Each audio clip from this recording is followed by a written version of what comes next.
Greetings, everyone. Pete Pardo here from Sea of Tranquility. Welcome to another episode of In the Prog Seat. It's album war time once again, and this is the battle of the century. I want to thank Chad for bringing this one up, and I think it was a very good suggestion.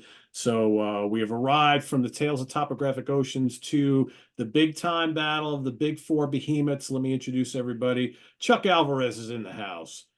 George Lemay is here. Our center square, Eric Porter's our center square tonight. Eric, you have never been our center square, to my knowledge. We've got Louis Nasser. He's a little under the weather, but he's with us, which is great. Ken Golden's here, and Chad Hutchinson, of course. Welcome, gentlemen. Good evening. Good evening. Hey. Before we continue, I would like to say something. Remember last week when we had that whole thing about topographic oceans, a couple of weeks ago? No recollection of that whatsoever. Yeah.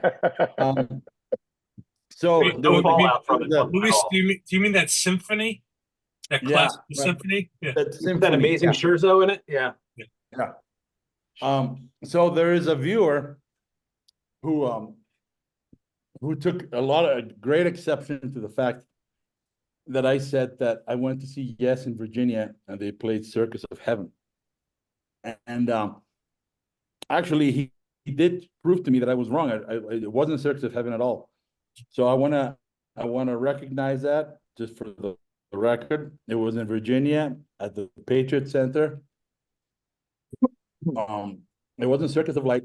It was a very fluffy song called Children of Light that they played. And that's where John Anderson stood there like that, demanding more applause.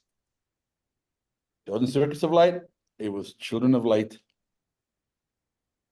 Just wanted to set the record straight. Thank you very much. The viewer wanted to remain anonymous. I think his handle is Sound and Visions HQ. So you're right, sir. It's still a super crappy song, and everything else about what I said remains true, but it wasn't in fact Circus of Heaven. So thank you for setting the record straight. And now we may continue. We are all human, and we do make mistakes, and sometimes we talk about stuff that happened a long time ago. And This was in the 90s, and I think it's fair to say that it didn't impress favorably. So there we go. but it's important to get it straight. So I acknowledge. One of the things for sure, if we screw up, somebody is guaranteed to let us know. Oh yeah, Absolutely. and it's fine. I don't have any issue with it. I like the fact that these guys are that passionate and they want to get it right because Yeah, absolutely. it's important to get it right. So this is good. So speaking of Yes will be involved in the conversation once again today. And as you've seen by the thumbnail to this episode, the four massive albums, and I'm not saying massive from sales perspective, but massive as far as like the respect and love from the prog community for the last 45 plus years. These are pretty big albums for each one of these bands. And when Chad and I were first talking, we felt very strongly that we wanted to pit four albums that we know are like favorites of everybody. And then, we would have 2 weeks to listen to them again, or maybe not. Some of these albums we probably know so well, and try and figure out, well, in what order do we prefer these, right? If we can even do that. So the players today are Close to the Edge by Yes. Brain Salad Surgery by Emerson, Lake and Palmer. The Lamb Lies Down on Broadway from Genesis. And last but certainly not least, Red by King Crimson. As always, I will be keeping score, and at the end we will declare a winner. And best of luck to the combatants, and good luck to everybody here on the panel. Chuck, we're going to start with you, my friend. All right. We are 4, 3, 2, and 1. Good evening, gentlemen. Glad to be back after a case of the olds the last time around. I'm sorry, man. What night is it? Oh, it's Monday. Oops. Oh, man. I felt awful, man. I was like, and I really wanted to discuss that album, as you see by my long-winded reply on there. But I'm happy to be back, man. With to that with trust me, this is this is very close. What's it that like? I love all four albums immensely. I'm just gonna go into each and every one of them. What's it? My number four, begrudgingly, is Red, because it took me so long to get into Red. It wasn't an album that I appreciated as much as, because remember I always mentioned that Lark's Tongue and Aspic is my favorite Crimson album, and I also loved Starless and Bible Black as well. But I grew to love Red. Matter of fact, I could have easily picked Red number one, because the more I listen to it, I still think that Starless had King Crimson ended their career with Red, and Starless had been their coda, it would have been perhaps one of the kick-ass codas that ever was done by a band. So begrudgingly, that's my number four. My number three is an album that I love just as much as the other two that's going to come before it. So it could be one of these cases where I could just pull a mulligan and just say that it's tied for three, but I mean tied for number one. But begrudgingly, I'm gonna say Brain Salad Surgery. And I personally don't find anything weak on this album. Is it my favorite ELP album? Only next to Trilogy. But I still love this album just as much. It's the band at their finest. They had perhaps the greatest prog singer in Greg Lake. We talk about his great singing, but we also have to think about his great bass playing and his guitar playing as well. Oh, just an amazing album. To me, it just flows perfectly. I know many people get on the band about Benny the Bouncer, but I love that song just as much as well. You know, so that's my number three, Brain Salad Surgery from ELP. No, my number two is one of the main reasons why I explored prog that much more. It's the album that actually surprisingly could have, like I said, could have easily been my number one. And it's a shame that this lineup actually only did two albums together, and that's Close to the Edge. But I also was very much spoiled that I heard I heard Yes Songs before I heard Close to the Edge, the album itself. 'Cause I always thought that the live versions of all three songs on this album just kicks ass. You know, but to Close to the Edge is perhaps, in my opinion, perhaps one of the most perfect albums that was ever done within the progressive realm. Album cover aside, and so I just think that another great album. I wish that they would have just traded the gatefold for the album cover itself. But that's my number two. And as I mentioned, as far as number one goes, or so, if it wasn't for The Lamb Lies Down on Broadway, we wouldn't even be speaking on this forum right now. It's my favorite album. It's the most important album in my collection, and perhaps um next to Intervisions and so, perhaps my favorite album of all time. My number one is going to be the Lamb Lies Down on Broadway. Is it a perfect album? With time has gone by, and so I think it's a bit long-winded at times, and I find myself listening more to A Trick of a Tale or Foxtrot more, or their live material. But it's still the most important album in my collection. The Lamb Lies Down is my number one on All Broadway. right. Well, off to a good start. George, what say you? My number four is the ELP, Brain Salad Surgery. Hmm. This band was never huge for me. Jerusalem sounds kind of churchy to me. It's kind of meh. I don't know. There's a reason for that. It has that vibe, definitely. I think Toccata is cool and frantic. I like that.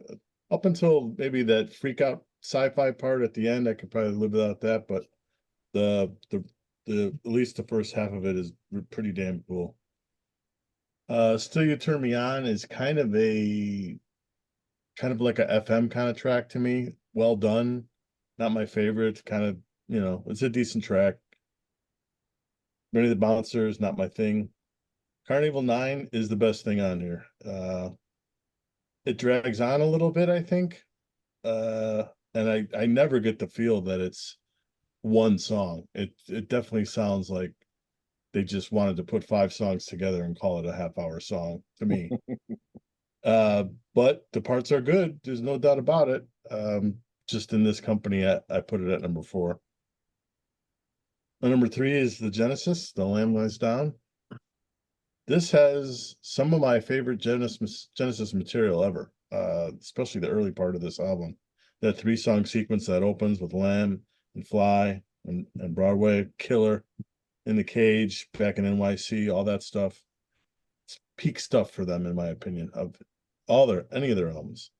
But like almost half of this is stuff that I just don't care about. Especially that second disc is fillerific in my eyes. So that was enough for me to put it at number 3. 2 is King Crimson, Red. Probably my favorite Crimson album. Title track is my favorite Crimson tune. Just relentlessly cool vibe, menacing the whole way through. I can't imagine what it was like to hear that song back at the time when there was like no metal besides Sabbath. That must have been a real ass kick. Fallen Angel, it's a pretty good tune. One More Red Nightmare is one of my favorite Bruford drum tracks ever. Amazing. Really slick playing, especially on the main riff. Just really cool tune.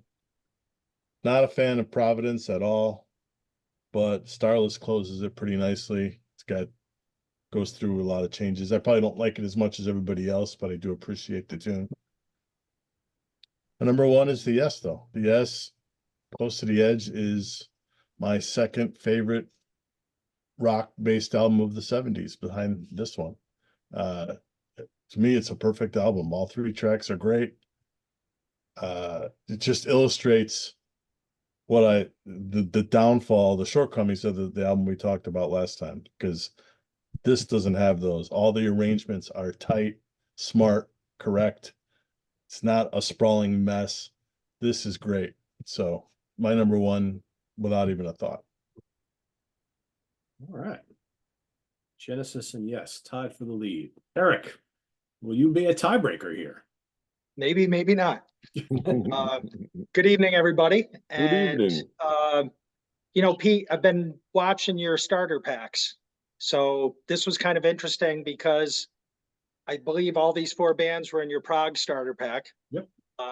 They're kind of the rite of passage, right? We picked up on these main bands, fell in love with them, and then all the tentacles come out and we dive deep into Prog, but these are kind of the bands that probably brought most of us in. I'm going with Emerson, Lake and Palmer at number 4. That one might be a little obvious. I'm obviously guitar driven. This is heavily keyboard driven, but I really do like ELP. George, you mentioned Jerusalem. I had that kind of like, it's got that regal royal feel. I get the churchy feel from that too. Well, Takata, just because it sounds like Van de Graaff Generator or something, guys. It's because it's an English hymn, you dummies. it has nothing. I It's think an we know English what it hymn that is, was written by Ken. William Blake. Ken, we know what it is. We're just trying to describe what it sounds like. You know, Takata to me, some great bass playing from Lake, like Chuck brought up. I think you really need to listen to that. He's a great vocalist, but he's a great bass player as well. There's some really good stuff. That gets a little fumbly to me at times, though. That Takata kind of takes off in the noisy zone. Still, You Turn Me On, great feature for Greg Lake's vocals. Benny the Bouncer, I kind of agree. I know, Chuck, you like that one. That's kind of a throwaway to me. And with Carnival, I think we heard the best of that. Most people don't care about the radio, but if you listen to rock radio, that section of Carnival that they played is the section. I mean, that is the best part of it. So that's my number 4. My number 3 is Red, King Crimson. Very heavy. That's the Fripp album for me. And like we said, we're ranking these, but I love all of these records. Just kicking that off with Red is just heavy and powerful. Wettin', another great vocalist. You guys have mentioned those songs. Providence, I agree with George. That's a skipper for me. Starless has its great moments. It also, for me, has a couple of kind of, again, it gets a little noodly. Just not my thing. I wish it held together a little better. I know I'll take some heat for that, but I don't know. I always felt Starless was a little more elevated than I thought what it does for me anyway. But that's my number 3. 2 and 1 were very difficult. I'm gonna throw a Lewis in here, and my number 2 is Genesis, The Lamb. Although I'm probably a bigger Genesis fan than I am a Yes fan. I went with The Lamb at number 2. I do think it's spotty in sections, but I was in a band out of college, and we played a couple of these tunes. We had a great keyboard player. That really gave me an appreciation. Since Anthony's not here, I'm going to use his sublime words. Some of the songs on this album are absolute favorites of mine. I love the Lamia. The Crawlers is fantastic. I just like the mood that's set in a lot of these songs. I think this is really them at their atmospheric best at times. Banks, and I'm sure Ken will get to his Mellotron talk when we get to these albums, because there's a lot of Mellotron on these.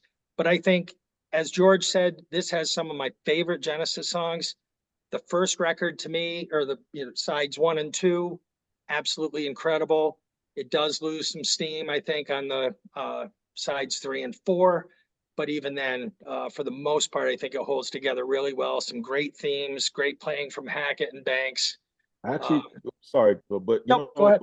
Should have mentioned if anyone ever wanted to hear how great of a bass player Mike Rutherford is, Yep. it's the album. Absolutely. He was absolutely amazing on this album, even more so than Selling England.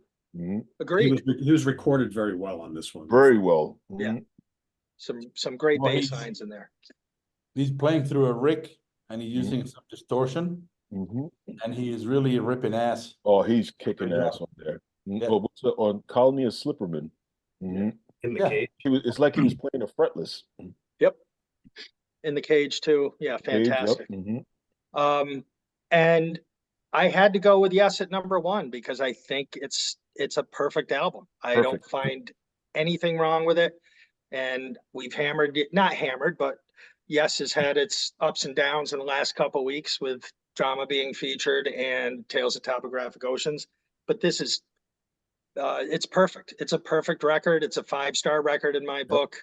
And You and I is gorgeous. The Mellotron section in that, I know, we bust on softies, but I love that tune. Same. Siberian Catru, just phenomenal ending, just killer momentum, and Close to the Edge, as we talked about, in terms of the epics.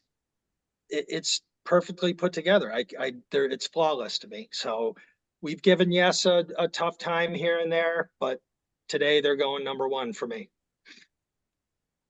All right. Yes takes the lead. Lewis. Okay. This was a very hard assignment for a variety of reasons. But at number 4, I'm gonna have to put Brain Salad Surgery, because I think that Carnival 9, all 3 impressions are essentially, from my point of view, perfect. I like Toccata very, very much. The rest of the tunes on there is very much a case of diminishing returns for me. And I've never understood why ELP had to have the jokey songs, but Benny the Bouncer, forget it. This is just a waste of time. But having played all 3 impressions of Carnival 9, and it is a masterpiece in composition, and it's an incredible achievement, that song. So it's just that as an album, I always find myself skipping tracks. So that's gonna go at 4. Right? Number 3, I sadly have to give it to The Lamb. And the reason I and give it to the Lamb is because pretty much was what George said. I think that the first LP is near perfect. The second LP, it seems rushed. It seems like they didn't know what they were doing. There's a lot of these ambient sort of, filler tracks. It's almost like it's not really an album, but it's more like a soundtrack to a movie that never happened. I'm not sure, but it doesn't really work that well for me. And the very end of the album, it's like this happy, bouncy, which to me, no, that doesn't really fit with everything else that just happened. So record, I think is Genesis when they were at their best. It was in that record. Really were. It's their darkest record. It's their heaviest record. It's the one where Mike Rutherford he steps up and delivers a great performance. Phil Collins is always great in everything he's ever recorded. I don't know.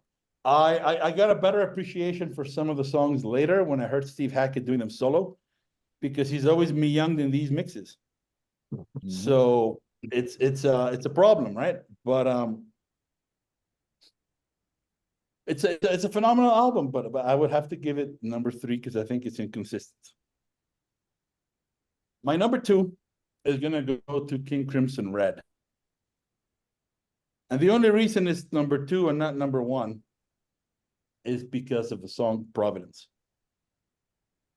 I know that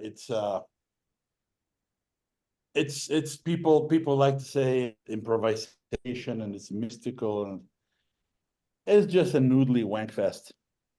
I'm sorry. That's not really a tune. It's a mood. I mean, something like that, Louis, too, would be cool Sure. live, but when you have to hear it the To me, same it's just- thing every time, It is now, live. you know, It's It like, I know, live. Ken, Yeah. but if you saw it live at a Yeah, show it's is live, what I'm but talking it's about. cool. You're Yeah. raggy tonight, Then that would Ken. be Go great. easy, No, I huh? know. He I'm is sorry. He's very upset unhappy. that He's Brain unhappy there's Salad- not enough love for ELP. That's why. That's right. You That's have to cranky. you have to ignore old man Ken. He's Right? cranky. jeez. He's cranky tonight. No, but some of these pieces, if you take them out of context, I'm not saying that it's a masterpiece, that Providence, but within the context, like for example, you listen to the Great Deceiver box set, which to me is the best King Crimson album, right? Oh, yeah. That's the masterpiece. Even still, as great as it is, if you took some of those pieces out and you plucked it down in the middle of Red, you go, so. All right, I'm cranky. Now, the rest of that record, everything else on that record is absolute perfection. Mhm. I think Starless is perfect as it is. To me, it doesn't drag. Mm-mm. It's also a song that I've had a chance to perform, and when you play it live, it's great. I don't know if you guys have heard the 2011 version of the bass line from the later tours that they did. From the middle section? Yeah, when they do the 13/8.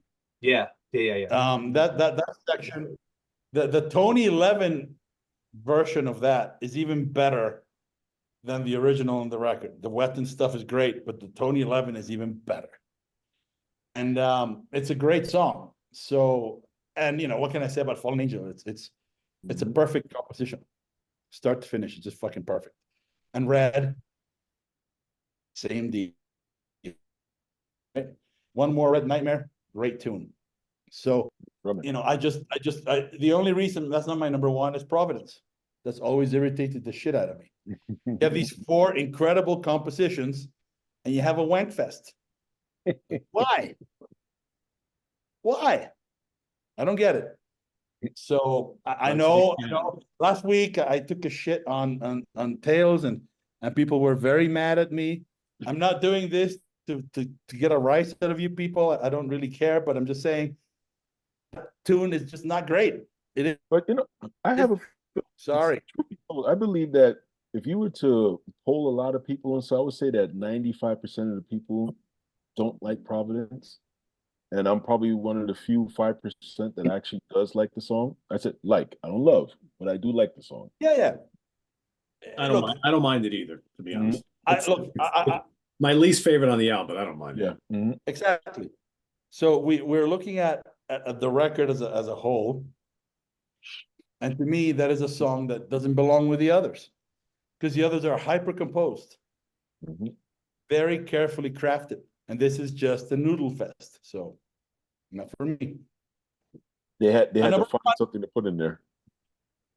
In spite of the nonsensical lyrics, in spite of John Anderson front and center, It Goes to the Edge is just, I can't say a bad thing about it. It is 3 tunes. They're perfectly arranged. They're perfectly balanced. Chris Squire and Bill Bruford are just ripping it in that record. Steve Howe and Wakeman, and to be fair, the vocal melodies that John Anderson came with, you can tell that he does a little sing-along things with the strumming guitar. That's what he writes. The other guys write all the other stuff around it, and it worked majestically. It's a masterpiece. Close to the Edge is a masterpiece. I don't know what to say. 5 out of 5, 10 out of 10, whatever. It's just a perfect album. Yeah. So, I know people think that I hate Yes. I don't. I hate Tails. But, Close to the Edge, numero uno, for sure. All right. Good rankings. 3-1, 3-1 lead so far for Yes. Ken, very interested to hear what you have to say. Well, they were all right answers tonight. Just some were a little more right than others. So, I mean, my number 1's going to be pretty obvious, but we'll get to that. So my number 4 was King Crimson Red. And, 3 of these 4 albums are Desert Island discs for me. Red, it's a brilliant album, but I'm sorry for the glare, taking out, but I don't know, it's not my favorite, believe it or not, even though it has some of their best tracks. For me, Starless may be the best Crimson tune, and I love Fallen Angel. I love One More Red Nightmare. Red, of course, yeah, Providence is the weak link on here. I might actually like Starless and Bible Black better. So, hey, I mean, like, I love Fracture. I mean, to me, Fracture, I love it. I mean, I think it's a great album. I mean, it's tough, but that's really the only reason why this is number 4. So, by the same token, my number 3, I'm going to take out this big hernia of this new edition. I'm going to talk about this for a moment. So, The Lamb is my number 3. And before I tell you why, I just want to show this off. Because if anybody's a vinyl fan, this is part of Atlantic Records' 75th anniversary celebration. They did this in conjunction with Acoustic Sounds, Chad Kasem's company. And it is cut at 45. It's a 4 LP set, and the sound is unreal. So it was cut by Chris Fellman at Bernie Grund's studio. The only downside, because it's cut at 45, you got to get off your ass every 12 minutes and flip the damn thing. So, but the sound is incredible. The reason why, and by the way, Chad sold out of it, and then they discovered 600. They had 600 covers, so they pressed up more copies, and it's still in print. It's $120, and it's well worth it. You should go to Acoustic Sounds and buy the thing if you want to hear the best version of The Lamb. So, why did I make it number 3? It's because for the same reason I talked about with King Crimson. As much as I love The Lamb, and I know every track like it's in my DNA, I go back and forth between this and Selling England as far as which is my favorite Genesis album. So I think we talked about this some time ago. At one point, The Lamb was my favorite Genesis album. Then I thought about it. Said, you know what? I think it's Selling England. So at any given moment, I go back and forth, and I agree with what's been said. it falls flat for me on side 4. So the first album is perfect. Yep. Side 3, it's pretty close to perfect, but side 4, a couple of I like Tony Banks on Riding the Spree. I mean, that synth solo he does is phenomenal. But like, I never liked it as a closing, so that Right. always bugged me. So Mhm. for that reason, hey, a Desert Island disc for me. It's incredible. It's like it's part of my soul. But I have to rank it, so that's where I put it. You know, one of the songs that, well, one of the tracks that always gets ragged on is The Waiting Room. I always The felt Waiting that the waiting, well, I always liked The Waiting Room, but I always felt that the European leg of that tour was when that song really kicked off. You know, what's the versions that they had in London, Mhm. the versions that they had in Germany, and Holland, Denmark. You know, they did some amazing stuff on with that one track.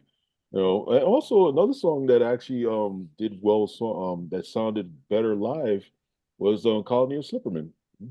But it, One of the things, Chuck, is that progressive rock bands, and particularly European progressive rock bands, they play it straight. They play it the same way every night. King Crimson accepted. Right. So for the Waiting Room, that was an opportunity for those guys to improv. That was an improv, and from night to night, it was different. But all the other bands we're always talking about, they play it. It's the same solo. It's the same everything night after night.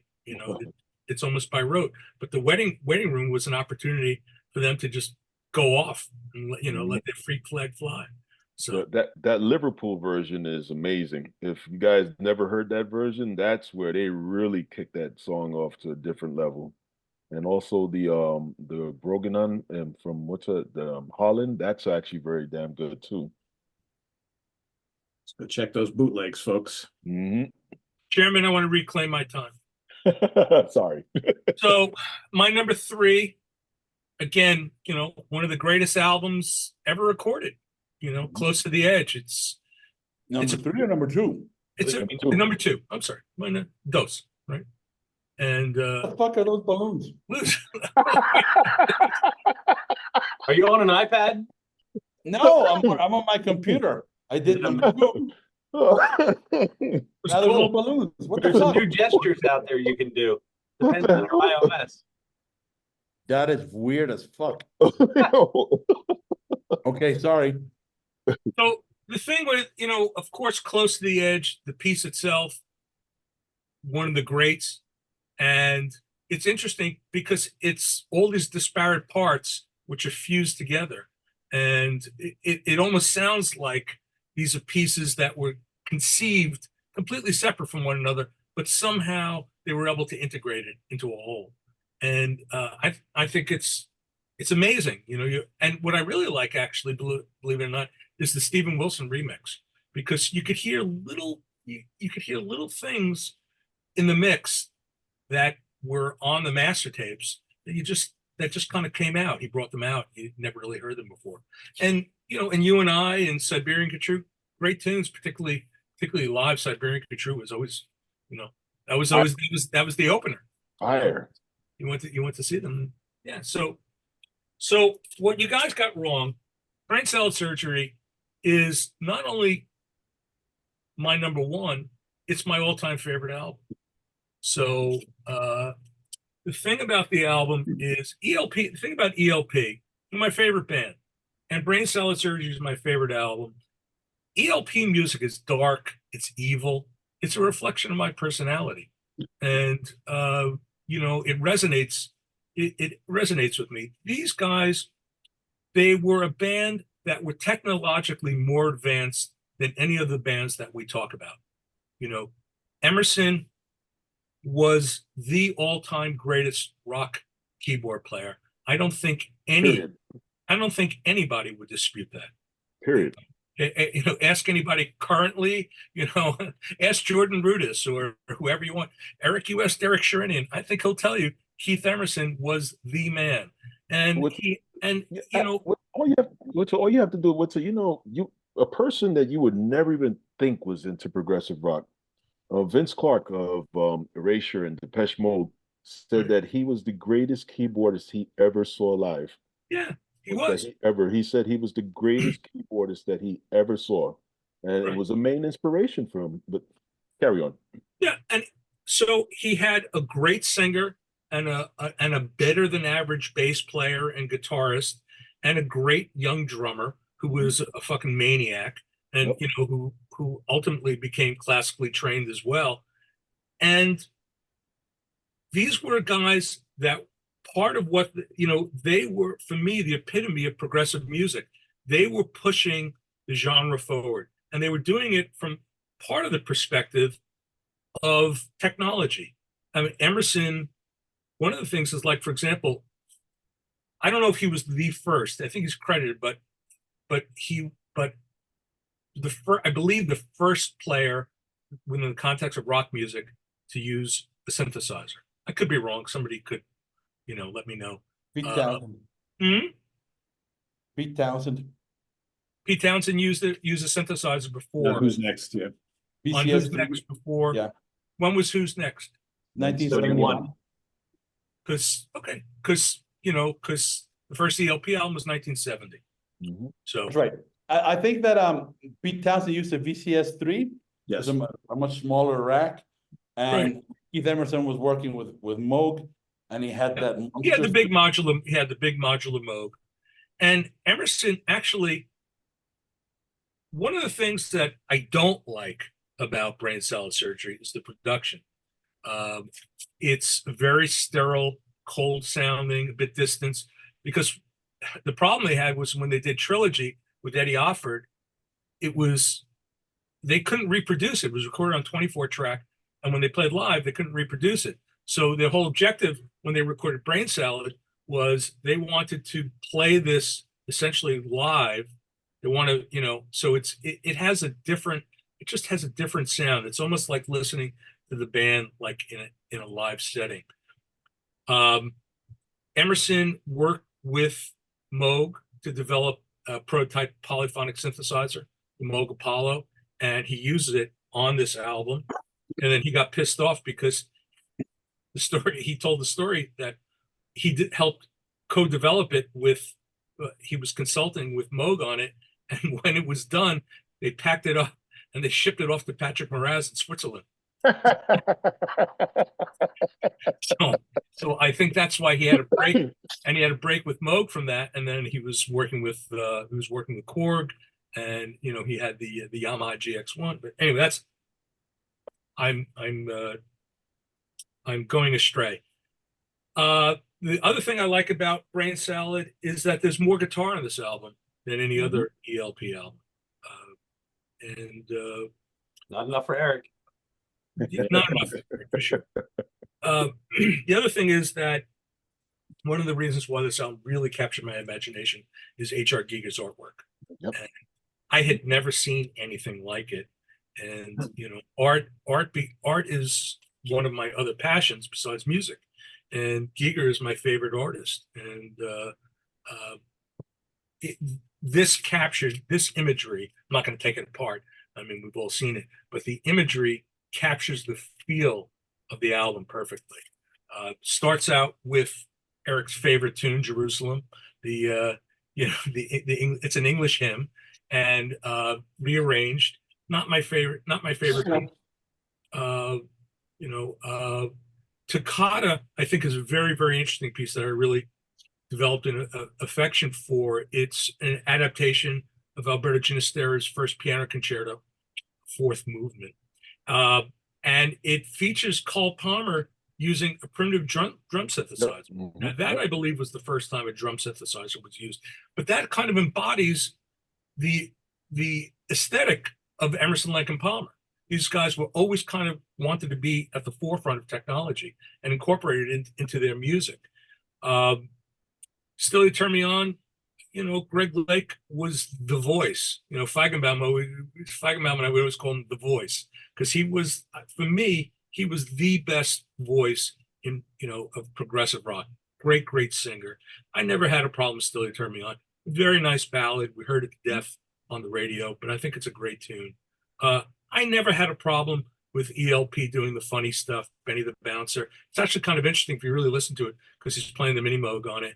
And the reason I like it is because it's a contrast to all the darkness that's usually on their albums.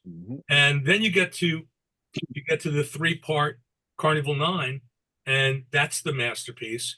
And they're very interesting pieces. I mean, these guys, they should have sued James Cameron just like Roger Dean did. I mean, Roger Dean lost, but you know, the storyline really of Carnival 9 is kind of like a foreshadowing of the Terminator. And you know, it's a storyline that takes place, you know, in the future. It's a very futuristic story. And it talks about artificial intelligence, and it's broken up with the second impression, which to me, it's kind of cool because they pare it down to piano, bass, and drums. And it's, you know, Emerson is showing off his jazz influences on that piece. And then in the middle of it, he uses that, I believe that's where he's using the synthesizer to replicate the sound of steel drum. So a lot of people credit that to Carl Palmer. It's Keith Emerson on synthesizer. So then it all kind of coalesces into third impression, back into that, you know, with vocals. Emerson putting his voice through a ring modulator. It's, to me, that's the masterpiece of progressive rock. If somebody said, "What's prog rock?" That's the song. The song I'm playing them, I'm putting on Carnival 9, and I'm making them sit there for the 28 minutes. So, you know, I'll torture them with it because I mean, it's like keyboard gymnastics. I mean, it's got everything, and yeah. So this is my favorite album. This is my number one. All right. I think Carnival 9 is one of the greatest compositions ever. Yeah. There's no doubt in my mouth. I mean, having played it and having studied it, I mean, just learning it, I learned more music than I did reading any number of books in harmony and theory. It's incredible. I mean, Keith Emerson was a genius. You know, you got to remember, you know, he was not the whole band. So Greg Lake was always going to get his few minutes, right? So Still You Turn Me On is about as good a ballad as he ever did. And, you know. It's just, you know, that's the thing about that record. It's hard for me to rationalize Still You Turn Me On being on the same album as Carnival 9. So they were always divided internally, right? They had to have the Greg Lake stuff, and they had to have the great mad scientist genius stuff of Keith Emerson. There were 3 songs that were, and that makes for a disjointed listening experience. There were 3 songs that were recorded during the Brain Salad Surgery sessions, which were not released at the time. There was the song Brain Salad Surgery, which was a little bit of a throwaway. I'm sorry? What'd you say? Yeah, it was on. That was I think. Yeah, you're right. It was the B-side. Not but there was a very good instrumental when the apple blossoms bloom in the windmills of your mind. That was wound up on Works 2. That would have fit nicely. I would have rather have heard that than, let's say, Jerusalem.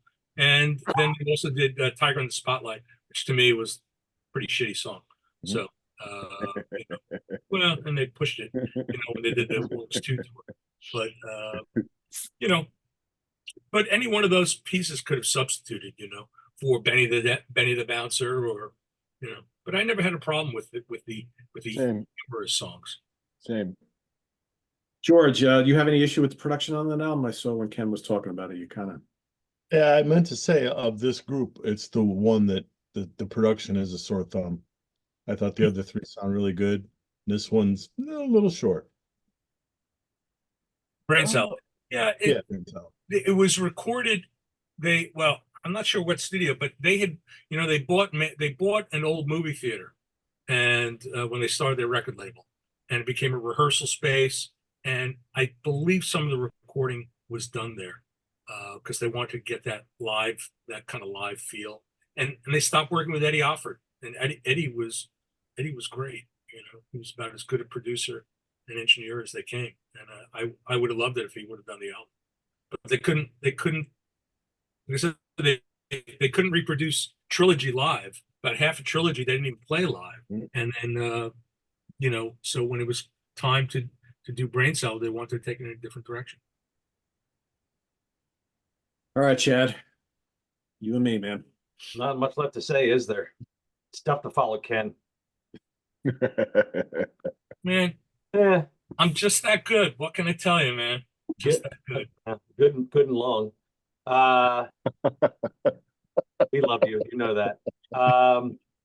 So I'm gonna, I have to preface it like everybody else has. All four of these albums are fantastic. This was not easy. It's one of the reasons I brought it up. I thought it would be fun to have this sort of battle royale against with all these four giant albums. But I'm going to unfortunately counter Ken and put Brain Salad number 4 for me.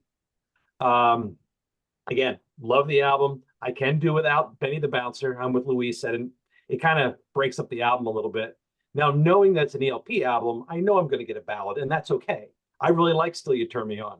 I like From the Beginning better. I'm going to have to pick an ELP ballad, but this is a good one. Toccata's grown on me over the years. Jerusalem's never bothered me. I think the very first thing I ever had from ELP was some kind of collection. I forget which one it was, what it was called, but Jerusalem was on that, and actually Tiger in the Spotlight was on it. I actually liked it at the time. But my first foray into this was a greatest hits kind of CD. Carnival 9 is a fantastic epic. I love parts 1 and 2. I think part 1 is just about as good as part 2. I would have loved to hop in a time machine and go back and hear those first 2 parts without ever hearing the First Impression part 2 on the radio, because I can't listen to that now without hearing the single in the middle. Yeah, it's right. Yeah. But there's nothing I can do about that. The Second Impression is great, but I've always felt as a whole, it makes the whole piece feel disjointed. It's like we started off with this big epic thing with parts 1 and 2. Let's go over here and do some piano stuff. And then we'll come back and we'll start back up. It just felt a little disjointed.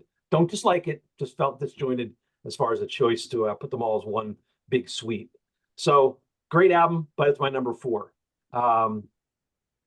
Actually, 3 and 4 are the hardest ones for me to order on here. So my number 3 is King Crimson's Red. And you guys have pretty much said everything I was going to say about this. Providence being the least liked here, I would say. I also don't mind it. I like how it sort of builds up some momentum, and there's some really cool bass playing about 2/3 to 3/4 of the way through it. But to Eric's point, you got to wait to get there. And I can see like this being one of those things where when it's live and it gets mixed up, or it's a build to something else, it could be cool. But hearing the same thing on the record every time you go through it, yeah, I get that point. Starless, I think that's a great song. I've fallen farther in love with that since UK played the final Near Fest, and I was watching John Wetton play that 13/8 part in the middle. I just think it's a great song. Really very emotional. One More Red Nightmare is probably the one that grabbed me the most when I first heard this album, with those crash cymbals that Bruford's doing at the beginning. Just amazing.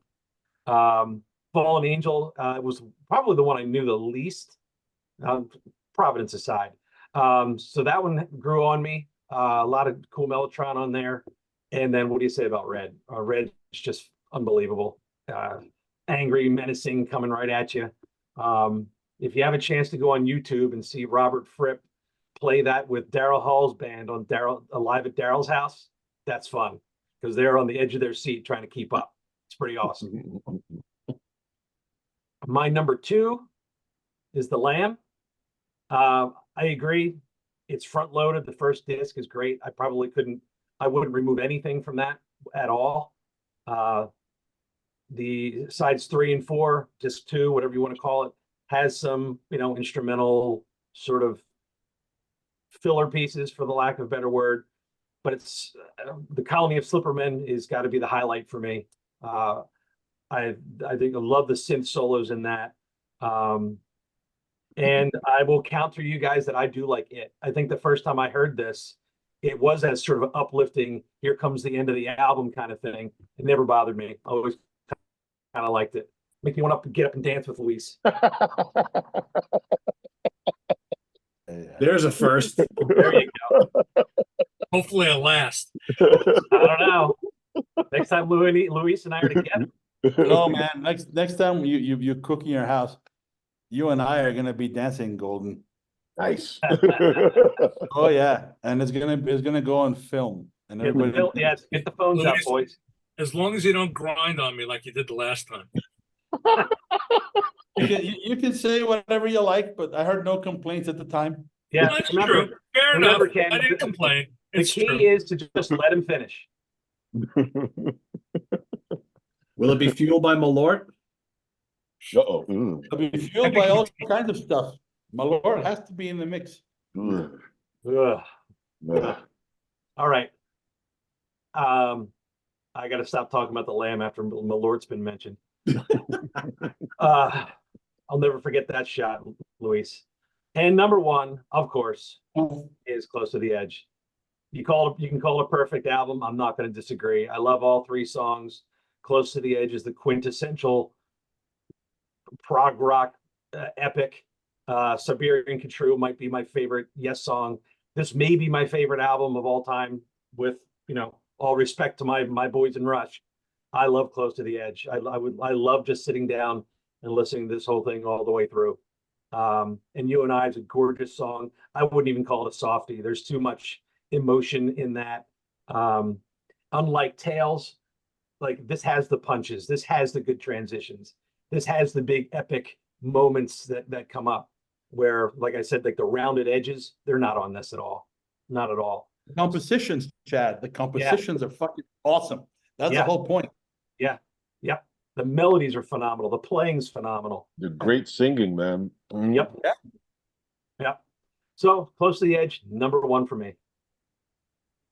That was the easiest one for me out of these four. Yeah, same with me. As everybody has said, this was really, really hard because these are all beloved albums to me. And my number one was already predetermined. It's just, well, how does the rest of them kind of shake up, right? So it's interesting because I don't know if I've ever really thought about kind of comparing these four and trying to figure out, well, how much do I love thee, right? And in what order? So it's not fair, is it, Pete? No, it's not fair. It's not fair at all. So, like, you feel bad about your number four. And which is just kind of crazy. But I'm gonna go with Brain Salad Surgery. I think it's great. It might be my favorite King Crimson ELP album. It depends. I mean, I think for me, I love their first album. I think Trilogy's great. I love Tarkus as well. But to me, I think this is start to finish my favorite album because it's pretty damn strong. I'm not a fan of Benny the Bouncer. I sometimes try to rationale that it's not even on the album, right? Just kind of when I'm playing this and it comes on, I just ignore it and get the good stuff. I don't mind Jerusalem at all. I think Toccata's terrific. I love Still You Turn Me On. That's one of my favorite Greg Lake ballads. I think it's just awesome. And the Carnival 9, the whole thing to me is just mind-blowingly good. And I think Keith Emerson is was amazing. Just an amazing player. So that's my number four. Number three, God, I'm gonna go with The Lamb. I love it. It's not my favorite Genesis though, but I love it. I love the darkness of it. I think Gabriel is amazing on here. Everybody's playing great on it. Some excellent stuff from Rutherford. Tony Banks, to me, I think on all these early Genesis albums is like the MVP. I love his keyboard tones. And he's not the big flashy guy like Wakeman or Emerson, but he doesn't need to be. And some of his best solos are on that. Yeah. When he does solo, it's amazing, right? But he doesn't go overboard. I think Hackett sounds great on here. Collins is always great. It's a great album. Yeah, it is way front loaded. I think my interest starts to wane just ever so slightly as you get deeper into the album, but I don't dislike anything on it. And it's got some just classic tracks on it. I think George mentioned the first three songs are just so good. Slipperman's great. In the Cage is terrific. The Lamia is great. It's a really great double You know album. what? Compare the Lamb Lies Down on Broadway's 94 minutes to Tales from Topographic Ocean's 84 minutes. The time Not doesn't even matter. close. Time doesn't matter. Not even close. True. Yeah. True. Part of that is, Plus well, the lyrics it's a are better great. record, but part of it is the Lamb is telling a story. So if you get invested in the True. story, No one knows what it is, but yeah. yeah. No, but at least the words are good. I mean, there's some depth to it. It's not just word salad. All right. Sorry, I didn't mean to bash Tales again. We don't need more feedback on that. We've had No, enough. I want the hate. I've got a stack of hate mail sitting here that I haven't. I want the hate to continue, motherfuckers. Bring it on. I'll take all comers. I give no fucks. I mean, all these guys that were saying this is the greatest album ever. Why? Why? Really? Why? I don't know. There you go. Exactly. Thank you. My number 2 is Red. I love this album. I love this era of the band. I have a hard time deciding. I go back and forth between this and Larks. Larks is probably my favorite King Crimson album. This is so close behind it, though. And the thing about Providence for me, it's like on all 3 of these albums from this lineup, from this era of the band, there's always a track like Providence on there. There's always this kind of like weird, noodly, improv-y type thing. Because this version of the band loved to do that stuff. To Ken's point, all the live performances you hear, there's at least half the show is that stuff, right? That's just what they did. But what I would say is that's a great thing to do live. Yeah, it's a different experience. To put it on an album of all these composed songs, I get it. It's kind of it sits right in the middle or close to the end, and just kind of like it's there. What's interesting, Pete, what's interesting though, is that if you check out Great Deceiver, there was so much better stuff from those tours that could have replaced Providence. Yes. And you kind of Dr. wonder why they Diamond. picked Providence as the track. Yeah. Dr. Diamond. Oh, Dr. Diamond is incredible. The fact that never made it to a studio album is just never got recorded. no shame, total shame. But man, the title track is amazing. I love Fallen Angel. One More Red Nightmare is so good, and you're absolutely right. Everybody who talked about Bill Bruford's playing on that, it's amazing. And to me, Starless is one of the most gorgeous tracks I've ever heard. I think for me, Epitaph and Starless are the 2 most beautiful King Crimson songs ever. And I've had the great opportunity to see, the last incarnation of King Crimson play both of those. And every time I was left with tears in my eyes in the audience because I just love both songs so much. I mean, you've got, Greg Lake on one vocal and you got John Wetton on another, and both of them bring it like the exact same way. Just great stuff there. That's my number 2, probably my number 1 in any other competition here if it wasn't for this thing. So I have often said, and I still say it, that this is the greatest prog rock album of all time. It's absolute perfection, start to finish, close to the edge for a track that's comprised of all these little bits and pieces. Man, it sounds cohesive as all hell. And You and I is kind of like Starless, one of the most gorgeous pieces of music ever in this genre or any genre. The mellotron, the house guitar, the vocal harmonies, it's just amazing. And Siberian Khatru is my favorite Yes song of all time. It's just I just have a question. Yes. I'm not gonna knock it because it is a perfect song. But what the hell is Siberian Khatru? I don't know. Do they even know? I have no idea. Khatru is an Arabic Yemeni word that means as you wish. Siberian as you wish, huh? I don't know what it means. I just know it's So let's just throw that out there. Everybody do a Stephen Reed. Ready?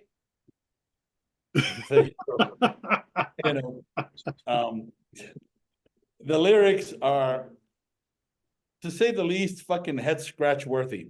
I don't know. But Lewis, yeah, it's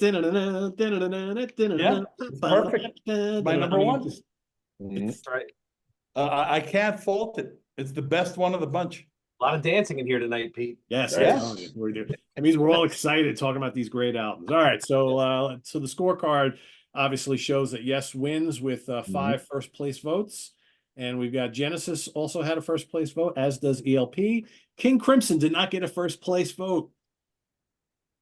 I'm sad for King Crimson. I would have liked everybody to get at least one first place vote. But yeah, so our winner, our champion, the big behemoth, the big kahuna, the one that beats them all, is Close to the Edge.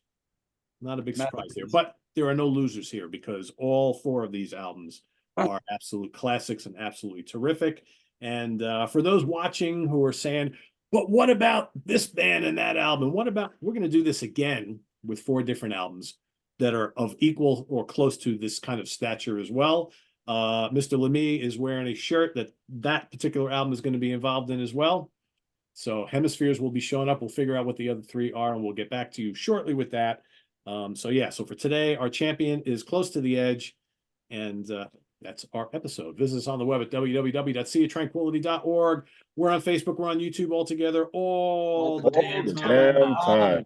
Vote for them in the order you like them down in the comments below. We'll see you back here in 2 weeks on In the Prog Seat for Chuck Alvarez, George Lamy, Eric Porter, Louis Nasser, Ken Golden, and Chad Hutchinson. I still got another show to do, guys. Holy cow. I'm Pete Barno. We'll see you back here on In the Prog Seat in 2 weeks. Till then, have a great time, everybody. Bye-bye. Bye.